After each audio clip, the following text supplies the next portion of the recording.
Alors là, comme dirait José, Una pregunta, ¿por qué? ¿Por qué? ¿Por qué?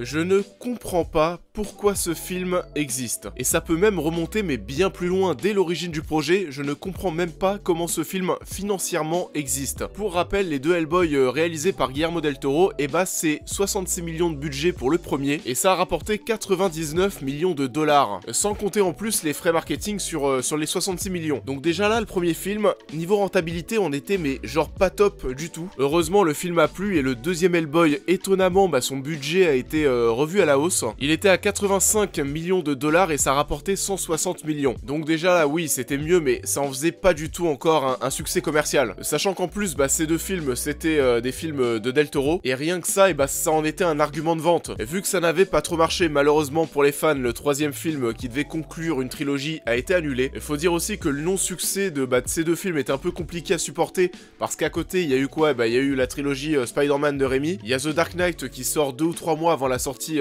d'Hellboy 2, et quand tu compares les chiffres au box-office de ces films, bon, oui, Hellboy, ça a pas la même popularité qu'un Spider-Man ou un Batman, mais quand tu vois la différence et le monde qui va séparer ces films avec Hellboy au niveau des recettes, bah forcément, ça faisait chier. Donc les mecs, oui, à l'époque, ont pris une bonne décision de pas continuer cette saga, mais ils ont eu la brillante idée de relancer un nouveau Hellboy cette année, sans Guillermo del Toro qui forcément est parti sur d'autres choses et qui a autre chose à foutre. Et Hellboy, tout le monde s'en foutait il y a 10 ans et les mecs se sont dit que peut-être aujourd'hui, ça intéresserait. Hellboy version 2019 est un film réalisé par Neil Marshall et met en scène cette fois-ci David Harbour pour ce reboot remake du personnage. L'histoire tourne bien sûr autour du super-héros Hellboy qui est de retour en plein cœur de Londres pour y affronter un puissant démon revenu d'entre les morts. Et je pense que ça va être une des critiques les plus rapides de la chaîne. Je vais voir Aladdin ce soir et j'ai envie d'y aller dans un bon état d'esprit. Donc voilà, Hellboy 2019, c'est pas une surprise, on voyait déjà les bandes annonces, ça inspirait pas confiance. Le film a déjà été visionné dans pas mal de pays et il y avait déjà des retours critiques qui étaient tombés qui étaient catastrophiques. Pour tout vous dire, même les pubs dans le métro me faisaient marrer. Je vais vous mettre ça, je vais faire un peu comme j'ai fait pour Shazam. Et donc Hellboy, quelle est la phrase d'accroche? Un super-héros super badass. Qui est-ce qui a écrit ça? Bah Skyrock, en termes de crédibilité, on est pas mal. Mais surtout ce que ça veut quand même dire, alors que ces phrases sont généralement là pour exposer les qualités d'un film. Et bah là, cette fois-ci, on a un super-héros super badass, on dirait que les mecs ne savaient même pas quoi dire de positif. C'est assez rare de voir ça, et forcément, en allant au cinéma pour voir le film, ça m'inspirait encore moins confiance, ça a pas loupé. C'est pas non plus un nanar, parce que le nanar, enfin le film doit être tellement mauvais qu'il arrive à te faire rire. Et là, en fait, non, bah c'est juste navrant, c'est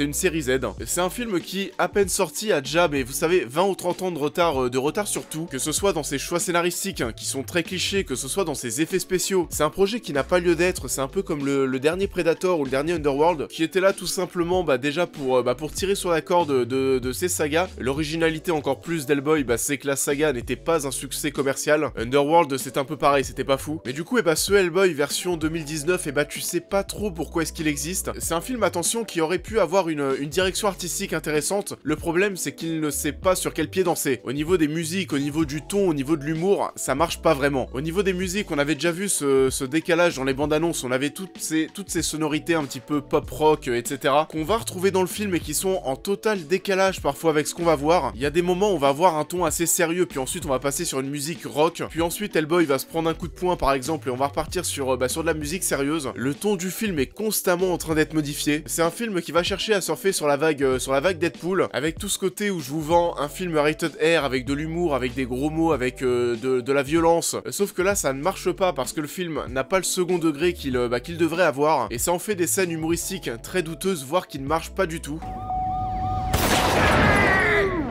Je suis de votre côté!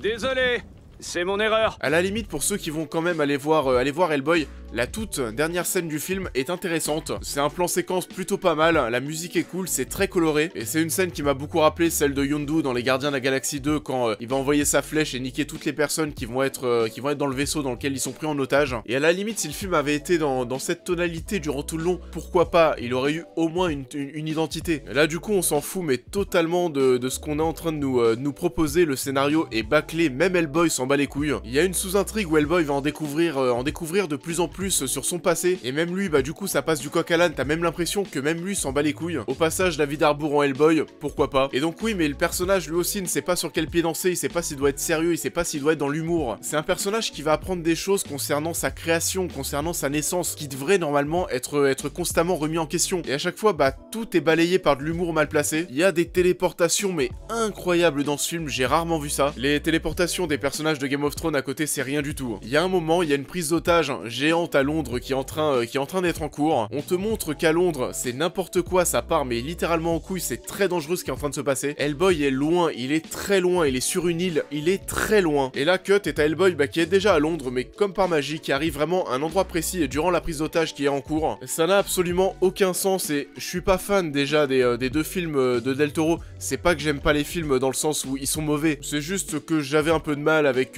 l'univers et c'est pas l'univers avec lequel j'ai voulu grandir quand j'avais 10 ans. Donc voilà, déjà en soi, Hellboy c'est pas ma cam. Mais là je sais pas et vous allez peut-être pouvoir me le dire dans les commentaires pour ceux qui connaissent bah, l'œuvre originale, etc. Mais j'ai l'impression que dans le film, il y a quand même un sacré côté fourre-tout. Il y a plein de choses qui sont dans le film, je sais pas ce que ça foutait là, je connais pas l'œuvre originale, mais j'avais l'impression qu'il y avait pas mal de clins d'œil, de fanservice, tout ça, et du coup, bah si vous connaissez bien Hellboy, dites-moi ça en commentaire. On l'avait déjà vu dans la bande-annonce aussi, mais on a tous délire de légende arthurienne qui est vraiment sous-exploité. C'est un film où il va y avoir beaucoup d'action, les scènes d'action vont littéralement mais s'enchaîner. Du coup, forcément, c'est bien arrangeant pour cacher la pauvreté du scénario. Sauf que bon, scène d'action sur scène d'action, généralement, ça en fait chier plus d'un don mois. J'ai d'ailleurs, bah, durant ma séance, eu une dizaine de personnes qui ont quitté la salle. Mila Jovovich est une méchante ridicule, très cliché. Et puis bon, maintenant, c'est pas forcément une surprise, mais dès que tu commences à la voir au casting d'un film, généralement, ça sent pas bon. Il y a quand même une blacklist au niveau des acteurs avec des gens qui enchaînent les mauvais films qui sont là, mais on dirait vraiment que pour ça. Elle est aidée du coup par le cochon de Beyond Good and Evil, et je sais pas pourquoi, mais durant tout le film, j'avais ça en tête. Qui est là aussi, et là, je vais contourner totalement le truc pour ne pas spoiler. Mais en gros, le cochon, j'ai même pas envie de dire le porc, le cochon, il est là pour récupérer 5, 6, 7 artefacts qui sont très précieux, qui ont été cachés aux quatre coins du monde, et qui seraient vraiment très dangereux si ça tombait entre de mauvaises mains. Et il va tout récupérer, mais d'une facilité déconcertante. Vous voyez déjà Steppenwolf qui récupérait les cubes dans Justice League d'une manière très simple aussi. Et bah à côté, c'est rien du tout, c'est pire que Steppenwolf. Et c'est surtout aussi l'un des films les plus moches que j'ai vu depuis très longtemps. Les effets spéciaux, comme je le disais tout à l'heure, ont déjà 20 à 30 ans dans la gueule. Que ce soit au niveau des bêtes qui sont mal intégrées au film, où tu vois que tout est numérique. Il y a même à un moment un plan vers la fin sur Hellboy qui aussi est totalement numérique, et ça se voit. Ça se voit parce qu'il a pas la même netteté que durant tout le film. Et lorsque c'est du numérique pour Hellboy,